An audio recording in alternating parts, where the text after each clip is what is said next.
நல்லா இருக்கு. தவறான வீடியோக்கெல்லாம் அனுப்பி சில பேரை எடிட் பண்றது கொஞ்சம் ஹைலைட் பண்ணியிருக்கிறாங்க. அது நல்லா இருக்கு. Comedy super. சந்தோஷமா இருந்தது. ஓகே சார், நீங்க என்ன நினைக்கிறீங்க? நல்லா சூப்பராக இருக்குங்க. படம் நல்லா இருக்கு, நகைச்சுவையாக இருக்கு. கேபிஒய் குரூப்போட சேர்ந்து எடுத்துருக்காங்க. உண்மையாகவே இந்த கதையோட கண்டென்ட் நல்லா இருக்குது. இதை எடுக்கிறதுக்கு ஒரு பெரிய தில்லு வேணும். அருமையான ஸ்டோரி.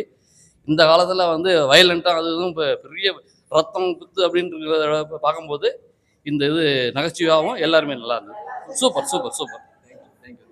நீங்க என்ன சூப்பராக இருக்குங்க சார். நல்லா யங்கர்ஸ்க்கு உள்ள ஒரு விழிப்புணர்வான படம். எந்த படத்தை ஒட்டியும் இல்லை. இந்த இருக்கிற இளைஞர்களுக்கு ரொம்ப யூஸ்ஃபுல்லாக இருக்கும். உடலில் இருக்கிற குறை ஒரு பெருசாக இல்லாத நல்ல மனசு நல்ல இது இருந்தால்